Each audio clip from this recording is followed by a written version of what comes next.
My name is Barry Stapleton. I'm director of the Ward Irish Music Archives. I'm here with Derek Byrne, and this is May 23rd, 2019. We're in the Ward Irish Music Archives. The purpose of the interview is for Midwest Irish Music Oral History Project, aims to collect the music and stories of musical artists in Milwaukee and the larger Midwest so that they may be shared with future generations and their influence can be truly appreciated and understood. So Derek, thank you much for coming in. Appreciate having you here. So we kind of know a little bit about since you've been here, but tell us about your early history, your family, and where you came from. Well, I'm from Kildare, and Naas, County Kildare, and my whole family was musical. My dad was a banjo player. My mum was a singer. My granddad was a jazz piano player. It all runs in the family, and I discovered my dad's banjo when I was rooting around up in the attic. Because you're always told, don't go in that room, and you're like, what's up there? So I went up there, and I found a banjo. And I dug it out, and I asked him to tune it up, and he had an old Pete Seeger book that he bought for like 14 pennies back in the day, and I started to teach myself from there, and I fell in love with bluegrass and Irish music at the same time, you know, and saw the connections right away. And that's what grabbed me, and I always thought there was a connection there. What do you know what type of music your father played? He played bluegrass. He liked Stone the Crows and Stockton's Wing and that sort of thing as well. And then he took me to a concert with Special Consensus, and they were playing in Dublin, and that was when I first saw a live thing of bluegrass and thought it was just great. And back in those days, I know that the Chieftains were doing some collaborations too, and and it was just something that I always was steeped in. I loved just the cheekiness of the banjo, and that it was always happy and a little bit brazen, you know. So it appealed to me for obvious reasons. And what years are we talking about there then? Oh, I was born in 1973, so I didn't take up the banjo till I was probably 12 or 13. So it was probably then in the 80s, the late 80s or so. Yeah. Okay. And your mother, what type of music did she sing? Did she sing? Oh, she was in a folk group. She was Joan Baez, that sort of stuff. Okay. She was in a folk group called Campus, and she used to love singing that sort of stuff, and Simon and Garfunkel and all that sort of thing too. Definitely a big influence was the folk with her,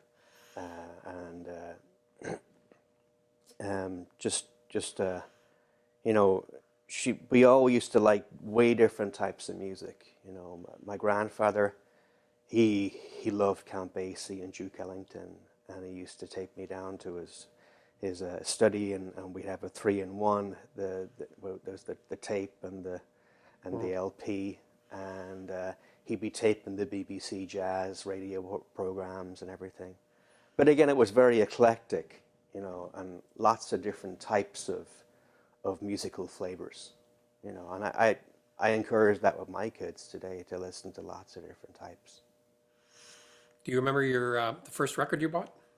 Oh, that would have been Tina Turner. And it was Nutbush City Limits was the B-side, and Private Dancer was the A-side. That was my first. Not traditional Irish, but that was my first record I bought. Myself and my dad agreed that she was a wonderful performer, and just great energy. And you know, that was the whole thing. It was like you were seeing somebody who could really light a stage on fire. And that's something I took with me, to really capture a crowd and have fun. Because if you're not having fun, then they're not going to have fun. And so you picked up the banjo. Did you play any other instruments in those earlier years? I did a little bit of the keyboard because we had an organ there. We had one of those organs from Yamaha, and we used to play the Easy Play Today stuff. And it's funny because later on I ended up working for Hal Leonard, which actually copyrighted that notation for him.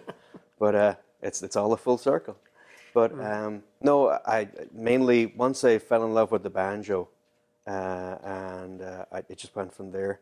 Very quickly, I also went on to Byrne too, you know, and loved it.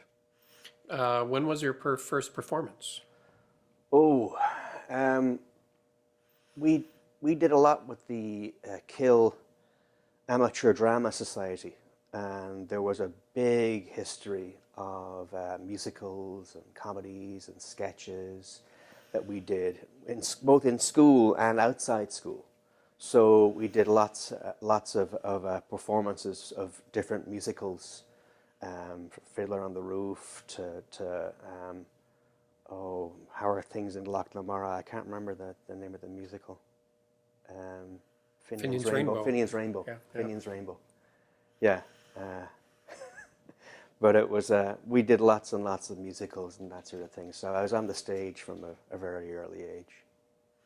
And were you in any bands back then, or? Yeah. Yeah. The part of the GAA club, we'd have a band that we formed, and they'd do, for the best part, it was kind of like live band karaoke.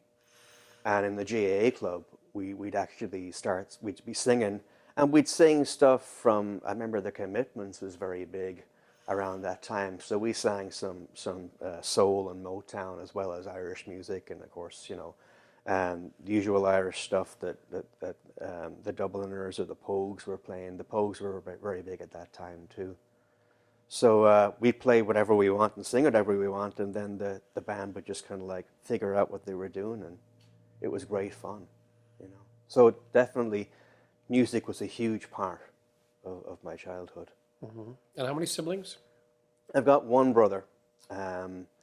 He's totally different to me. You might like him. He's an engineer, and he's got a list of degrees as long as my arm in many different types of mathematics and engineering, and not so much the musical one, but he's got the brains of the family. Mm. But he's a quality assurance engineer for the government in Ireland. So. And tell me about your schooling.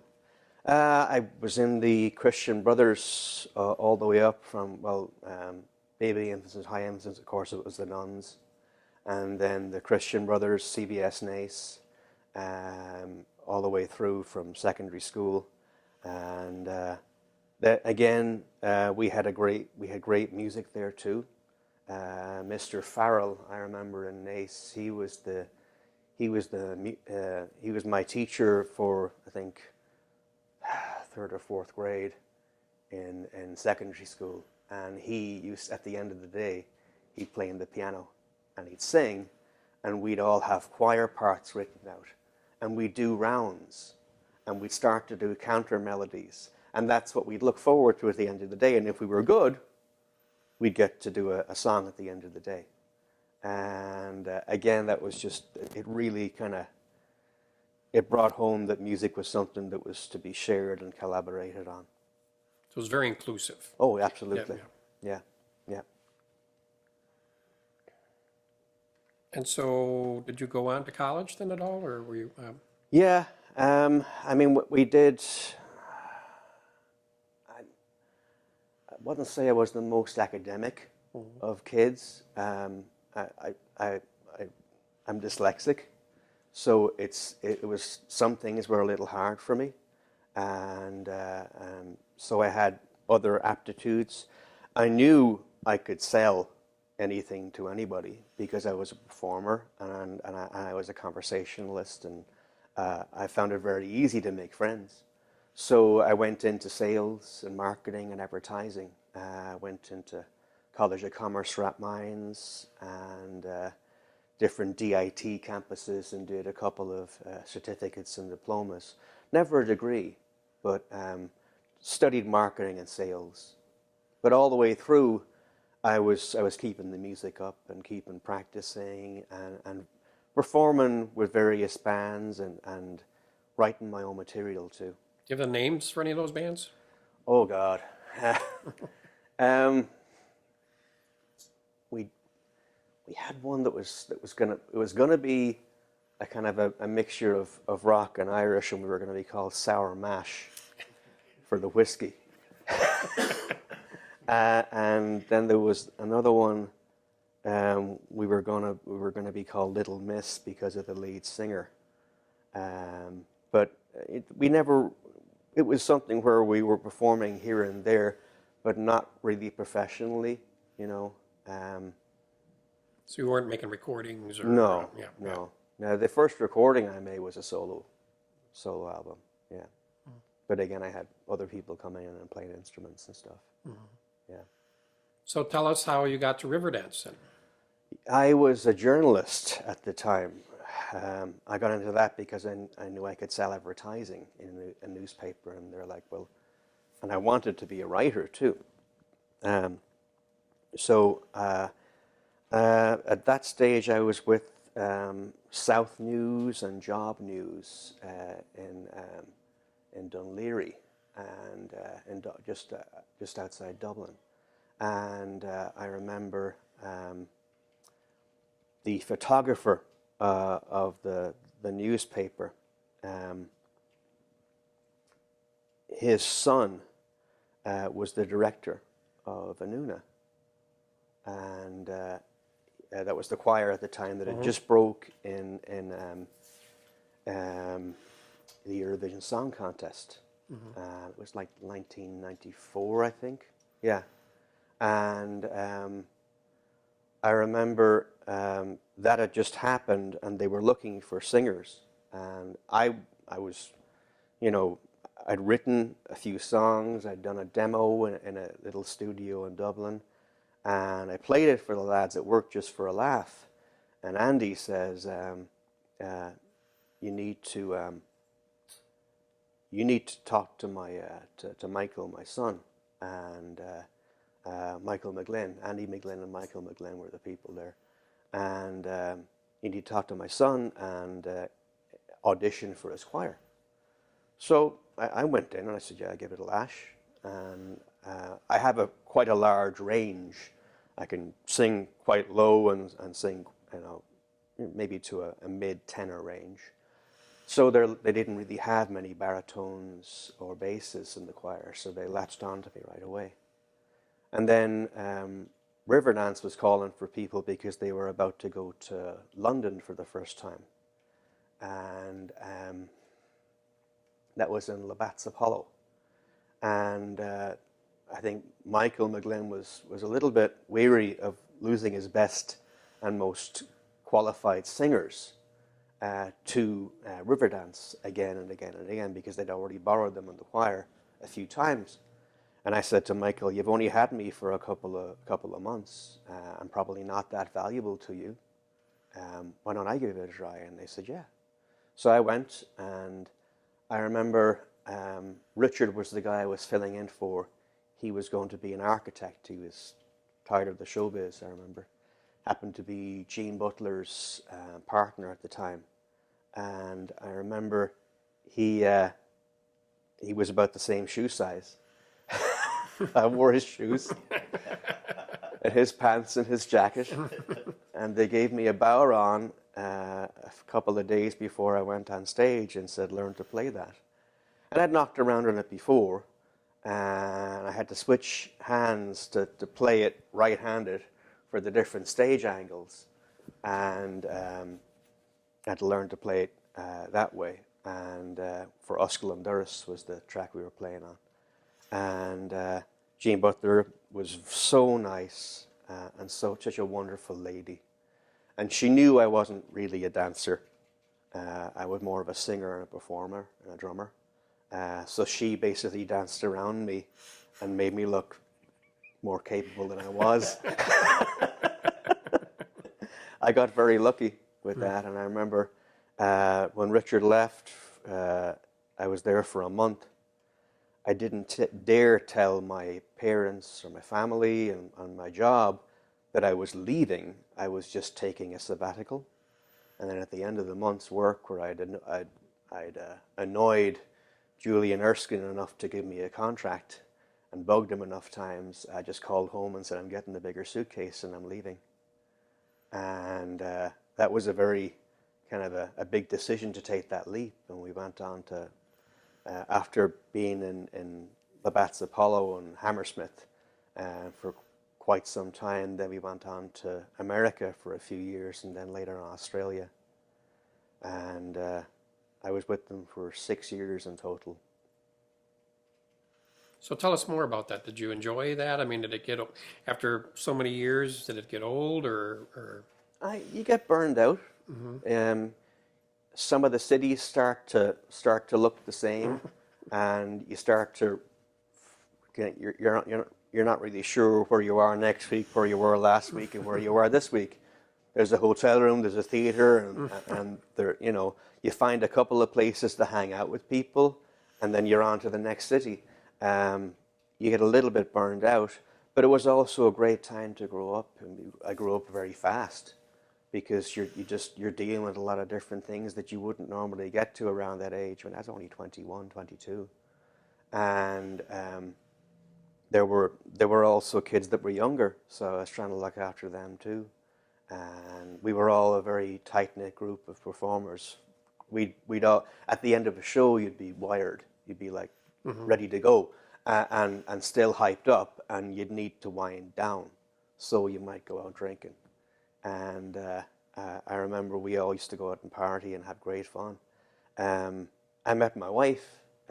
We came through Milwaukee, and my wife worked backstage. Back then it was called the Auditorium Theatre. I think now it's called the Miller High Life Theatre. Yes. Yeah. And she worked backstage in various different guest services and different things for the theatre, and still works for the Centre District today. And she came backstage, and I was like, "Hello," and I knew right away that she was it. And we fell in love, and I convinced her that we were going to be serious. She thought that I was just messing around, and she thought that I'd say the same thing to the next girl in the next city. But I remember going to Pittsburgh after Milwaukee for the first time, and I ran home and I called her. And both of us were shaking because we thought this was real. And that's when things took a turn, and I started to look at where I would settle down. And I was damn lucky. Milwaukee here has got an amazing Irish music scene, with the biggest Irish fest in the world, countless wonderful Irish bars, other ethnic festival, lots of different summer festivals for bluegrass and folk as well. So when I began to settle here, we had 3 years long distance relationship, I remember, where I was still flitting around in different places, and we kept in touch. And I settled down here, and I remember thinking, I got to get into Irish Fest. You did, and do you remember coming to the ICHC? I do. I remember coming to the ICHC. I remember John Maher helped me out with my citizenship.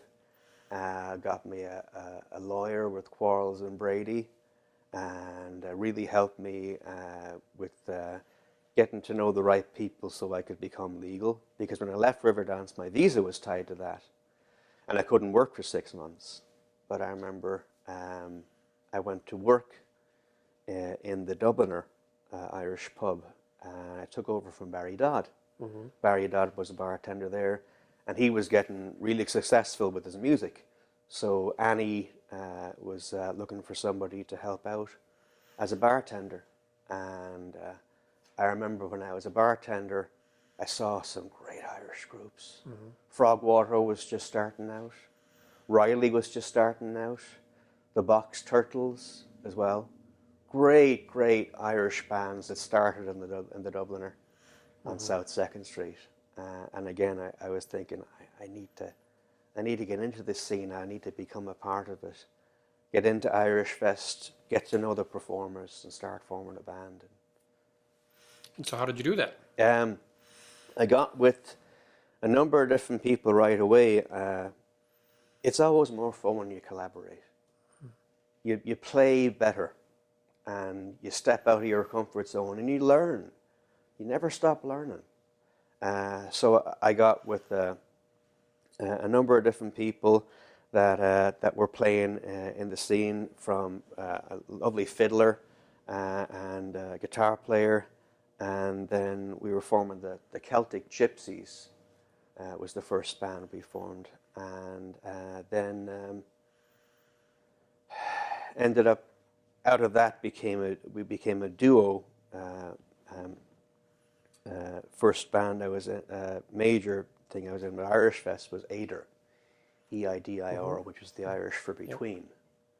And going back a bit, I should say, my first performance in Irish Fest, I was in the harp tent.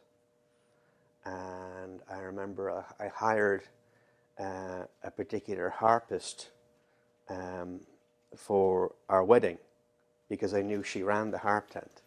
And I said, I'll hire you if you get me a gig in the harp tent. And I played banjo. I had no business being there. But I remember that was my way in.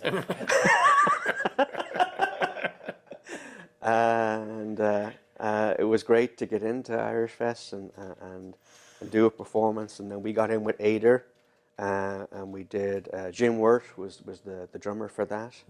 And we did the Snug was our first year. And we moved around to the Celtic Village and the village pub. And right away, I kind of knew I needed more people to play with than just a drummer.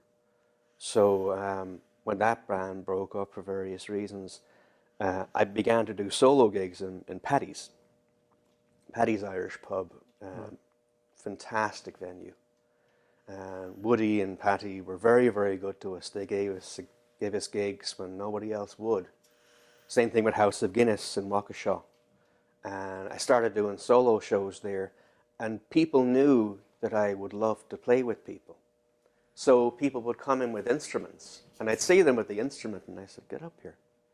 And it got around that if you brought an instrument to Derek's show, you would end up on stage.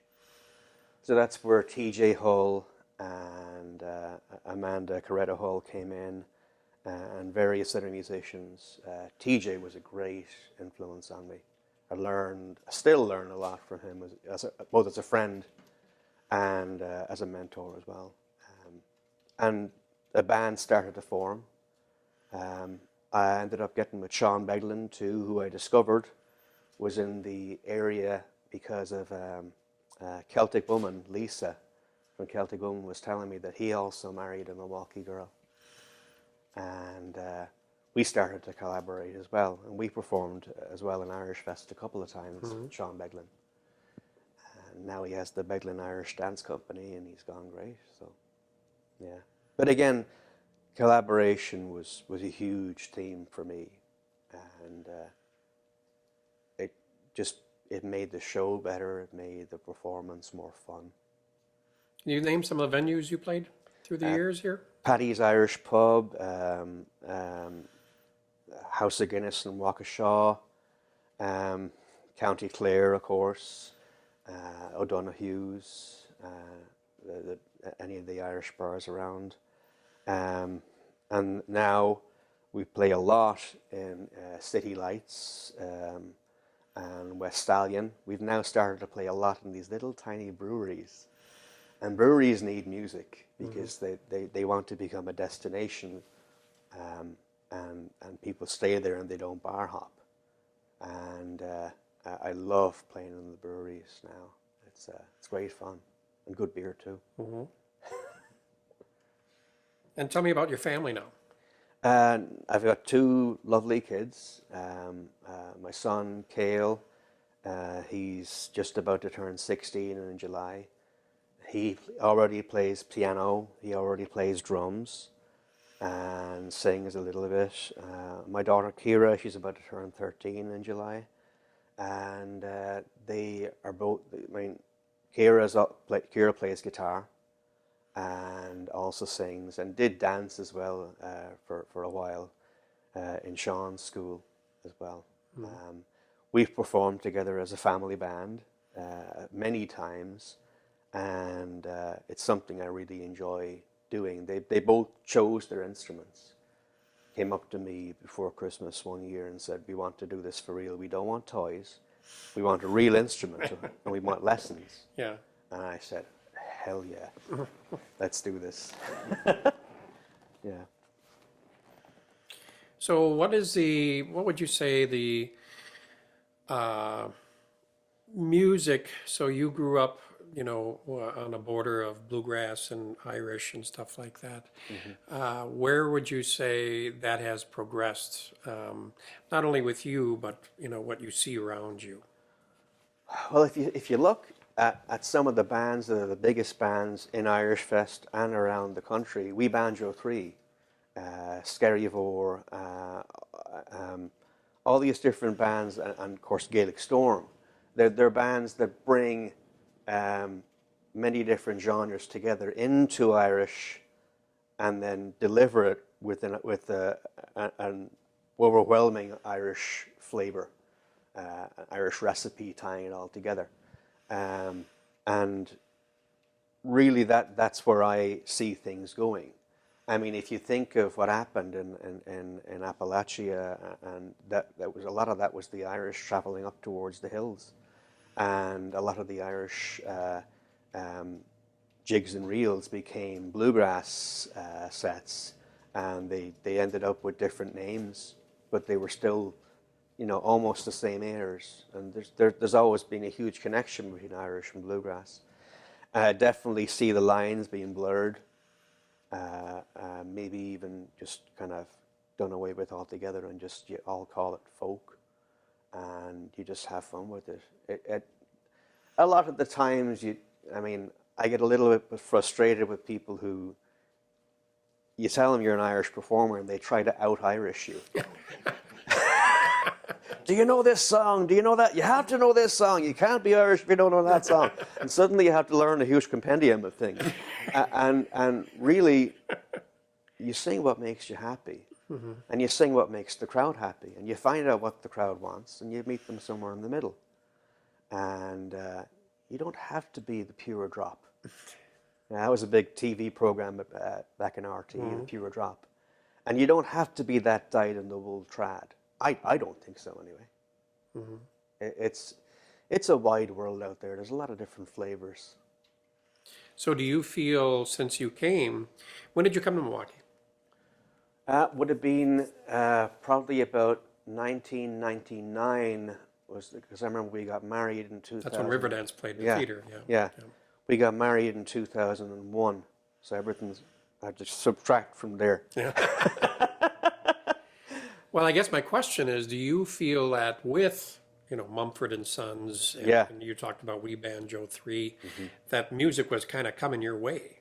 As far as what's popular and everything, you were already at the crossroads of bluegrass and Irish, and mm-hmm. what we're now calling Americana roots music. Absolutely. So it really came your way, did it not? It did. Yeah, and we kind of, we saw that happening, and it was like something that we were into anyway. Oh, Brother, Where Art Thou was another mm-hmm. huge thing that happened, and banjos and mandolins came into the scene and really developed a good stronghold in American music, and then ended up permeating towards, in Ireland you wouldn't really see 5-string banjos, you'd see the 4-string plectrum banjos and that sort of thing, but it's definitely that sort of a pull was happening, and it's going to progress, and it's going to get stronger, I think, and I think Irish music will be better for it.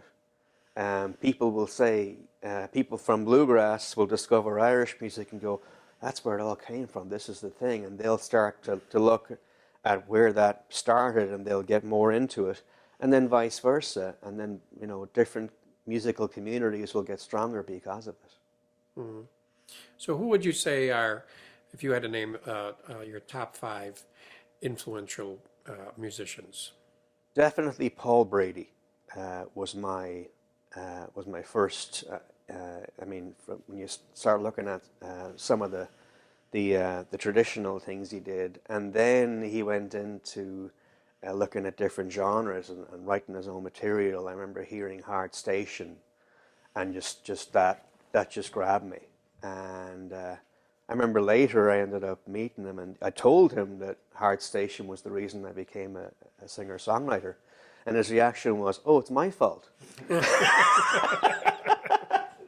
So he was a big influence. The Dubliners, Luke Kelly, Ronnie Drew, again, great frontmen, great performers, the Pogues, just really good Irish groups. And of course the Clancy brothers as well. They'd be huge for me. A lot of the Irish songs that we do, we model them after the Clancy brothers, for sure. Give us a personal story of playing music or something that happened that you enjoyed during one of your gigs. I remember going to, there's a couple of things. I remember going to West Virginia and playing banjo, and I met a 10-year-old kid who was just this prodigy, and he was the village's most wonderful player, and he came right up to me and he said, "Show me something." And of course I showed him a couple of licks on the banjo, and he played it backwards and forwards and faster and ran rings around me. And I remember just sitting back there and just laughing and throwing my head back and thinking, this is an honor to meet somebody that was that talented at 10 years old. And the two of us just had a great hoot, just trading back and forth. And he was 3 or 4 times the player that I was. And I remember thinking, you're never too old to learn. And you're never too old to learn from somebody who's much younger than you and will revitalize who you are as a performer. I also remember just when some of our first performances in Paddy's, and just that whole thing where we were seeing how many people we could fit on the little tiny triangle upstairs, because Woody built that with his bare hands. And I remember just, there were so many people on the little tiny triangle, and everybody was just having a ball. And of course, the musical boat was swaying left and right, and different directions. And I just remember that was the first time when I really thought, this is where it's at, where there's so many players, you're not sure where things are, but you just love it. You really love it. And that's where you start to think, the sound is way bigger than you are. You're only a tiny part of that sound. What do you want to do musically that you haven't done yet? Right now, I'm looking to broaden my horizons and work on Scottish music. I want to learn more about the other Celtic nations and get more into what they're doing. And that's what the next CD is going to be. It's still going to be Irish, but we're going to have a lot of Scottish music, because Paddy Grass does a lot of Highland Games performances. We're there every day of the Highland Games, and we've gotten lucky in that we've got quite a big following that loves Scottish music. So we started to learn some Scottish songs, and I also want to get better at playing instrumental jigs and reels in sessions. I'm more of a singer, and I back myself with the banjo, but I want to get better at playing instrumental music. That's something that TJ Hull taught me. They're very different things. Absolutely. Yeah. Learning to sing and play is hard enough, but then learning to rely on one instrument, and that's what you're going to do, and that's the whole thing that's going to happen in that song. That's a little disturbing, when you've got several things going at once, you can hide behind some different things. But if it's just you and that instrument, I admire people who could play that well to just do all those different jigs and reels and then instinctively arrange them in sets. I'm fascinated by people who can do that and say this jig goes well with this jig, and then we can go into that reel, and people who can do that just amaze me. And that's a whole scene I want to get better at. But you do your own arranging with songs. And Oh, very much so. Yeah. That's a big part of what we do. We tend to try and do things a little bit different. If we can speed it up and make people dance to it, we definitely will. If we can get people to stomp their feet, we'll get them to stomp their feet. We don't really do a lot of slow songs in Paddygrass. We like barnstormers. If you got anything?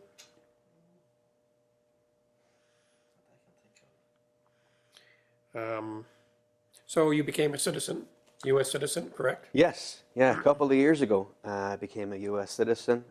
Something I'd wanted to do for a long time. America has been very, very good to me. The lifestyle that I have here, I probably would not be able to afford the lifestyle I have here if I was living in Ireland, because of various things like taxes and different things like that. I pay my taxes here. I have been paying them for years, but the tax rate's a lot higher in Ireland. At the time when I left, there was very, very high unemployment, particularly among the youth. And I remember thinking I was going to have to end up working outside Ireland. And really, America has just completely embraced me. And I'm very lucky at the people that I found here, the friends that I made, that have become my close family. I have a family in Ireland, and I have an even closer family in America, for sure. So being a citizen was very important to me, and now I can vote. So look out. I make sure I vote in every local election. I think that's just as important as voting in the national elections. Sometimes you can get more accomplished because it's something closer to home. And tell us about your job. I work with Hal Leonard Corporation. It's the biggest print publisher in the world. My particular area, I work with the distributors that then sell to music stores, and I've got some of the biggest accounts with them. We do music for all genres, from classical music to folk to pop to metal. Every single genre is covered, and at every single level, from elementary music to professional and beyond. It's something where I've gotten very lucky to get involved with Hal Leonard. I've been there 14 years, and I also work a lot with the folk publishers and writers, the different folk books we have, any of our banjo methods, mandolin methods, any of the collections of songs for Irish songs and Scottish songs and Celtic songs. They get me and Mike Sweeney to help out, and I continue to learn again through Hal Leonard Publications. It's something that I'm very lucky. I can always get off for a gig, and I can always sell music with the passion of something that I truly love, that's in every heartbeat of my life. I love music, and I also really am happy to transfer that love to other people and grow it. And so has any songs come across your desk that you put into your band? Yes, quite a lot, quite a lot. I mean, there's also the other has happened where I've noticed songs from our set list going into books. Okay. And I'm like, seeing both cross-pollination happening, where we find a particular collection in the Celtic Fake Book or in different combinations of Southern Gospel and Bluegrass and Irish. And then suddenly I'd see a banjo pub songbook, and I'd go, that's the Paddygrass set. And so different things would definitely contribute, and that's the great thing about Hal Leonard, we all help each other. We're a very close-knit community of musicians, and it's not as, I can walk into anybody's office and ask for help, and they can help me, because we're all musicians, and we take each other seriously, and we respect each other. And I think that's a unique thing about where I work, that we all have that passion together. Most of the people in Paddygrass actually work in Hal Leonard. Oh, really? Okay. So I got a good pool of musicians there too. Yeah. So tell me about some of the other things you do. I know you're involved in Scouts. Tell me about that.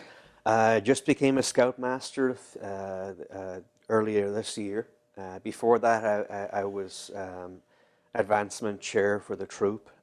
My son is in Scouts. He's about to become an Eagle Scout. My daughter has just joined as well, because now America is finally allowing girls into Scouting too, and catching up with the rest of the world in the Scouting program. And I'm actually the Scoutmaster of the first female troop in West Allis. And it's very, very interesting to see the young girls and have them learning things that are traditionally for boys. And sometimes they're just as good, if not better. I love teaching outdoor skills. I love camping. Every time we do go camping, I bring my banjo. And we have sing-songs. And some of the songs I sing may not I be thought you meant Scout to start a appropriate. fire or something like that. Yeah. There's that too. Sing songs around the campfire, Yeah. you know? And some of the songs aren't that Scout appropriate. There might be the odd Irish drinking song in there. But it's also songs about wandering out in the countryside and finding true love and just, I think that's a good pursuit for any young person, wandering the countryside and learning about outdoor skills. So it does go hand in hand. Scouting is a huge part of my life, for sure. Up until a few years ago, I was also the soccer coach for the school as well. Definitely, I love working with the youth, and it's something I probably will always do. Any other hobbies, or do you collect anything Not. other than banjos? I actually just bought a new banjo. I just got. I do much to my wife's display. I collect dismay. I collect kilts. She hates kilts, but I wear them. I also collect banjos and drums. I just bought a new banjo from John Peterson in North Carolina, and he's made an old mountain banjo for me because I want to learn clawhammer. And now I'm kind of, again, that's part of me getting better at the instrumental tunes, so I can learn clawhammer versions of the Irish jigs and reels, and then also some of the bluegrass songs too, and get better at that whole instrumental thing. So I definitely collect musical instruments. I remember my midlife crisis was I bought a button accordion. Some people buy Porsches. I bought a button accordion. So when you were first picking up banjo, did you have a teacher, or were you kind of No. just self-learning? I taught myself. I learned with the Pete Seeger book how to play the 5-string banjo, and I didn't know music theory. I didn't know notes, and one of the things that attracted me about that book is I remember on the back cover it said, "Do you read music?" And Pete said, "Not enough to interfere with my playing."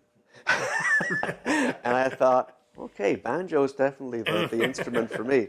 Being dyslexic, I sometimes I find it harder to read music. I can read music now, but it's definitely not my strong point. I like to play by ear, and I learned that way. So even today, now that I'm picking up songs from, I'm learning Scottish songs from Silly Wizard, from that Scottish supergroup, and learning. And I just turn on the CD and I figure out what key they're in, and I figure out how to do it. I learn by ear. I'll consult a book. It's kind of like reading the instructions, breaking the glass. I'll consult a book, but I do like to learn by ear. I think there's room for both in most musical influences and pursuits. I think printed music needs to survive and needs to grow stronger. And it's something that I've seen happen where we've got streaming music and we have books, and now they're coming together. Yeah, talk to us a little bit about that, what you see at Hal Leonard, Yeah. what the future is of sheet music, how people are getting music. What is your sense? We saw a while ago in Hal Leonard, I remember Larry Morton was one of the first people to see it, that CDs were kind of getting a little bit less in vogue because a lot of computers and cars didn't have a CD drive, and everything was going online. iTunes was beginning to really get strong, and all music was becoming streaming. So we've now developed My Library through our halleonard.com website, and you can buy a book, and in the book is a code, and then you put in the code and you log on to Hal Leonard and you have a backing track, and you can play along with the backing track. And if you're in some remote place where you don't really have that many people who play your type of music, you have a band that you can learn with. And I think that's an amazing resource to have. And again, with our technology with Hal Leonard now, we can loop it. We can loop a phrase. You can slow it down. You can speed it up. You can knock out different instruments. You can bring up different instruments. You can play along with the instrument of your choice. So you can manipulate that music in the way that you could not do with the CD before. So I think it's made that learning process a lot stronger and a lot more vibrant. People are growing up today with a lot more technology at their fingertips, but you still have that printed music in front of you because it's not going to translate to a phone or to a computer screen as well, because you like having it in your hands and turning the page. And we have Essential Elements that teaches band music and strings programs to schools. And again, there's a book component, and there's a very, very strong online Essential Elements interactive that's just become hugely popular. Kids are learning that there's a way to work with the books and technology. And I think definitely you learn better with a book in front of you. If you're learning just with a computer screen, you might think it's a game. But if you have a book, it's serious. That's what I think anyway. Very good. What's your sense within Hal Leonard, like distribution for the Irish and bluegrass material? Is there still demand for it? Oh, huge. Okay. We every year I'm part of the division that does a folk flyer that goes out to all the different folk stores and also any of the stores that have big instrumental programs. If you have a guitar lesson department or a piano lesson department, if you have a lesson department, then you need all types of music. Definitely folk, Irish music and Scottish music and Celtic music of all the Celtic nations definitely has a huge part to play and will always have a huge part to play. Thanks to Irish Fest, thanks to the Irish festivals and the way that Irish people have spread around the world. But they've never let that fire go out inside them. They always have that fire that brings them back to where their passion is, and that's the Irish music. So there's enough of Irish people in the world. There's going to be more. We're not shy.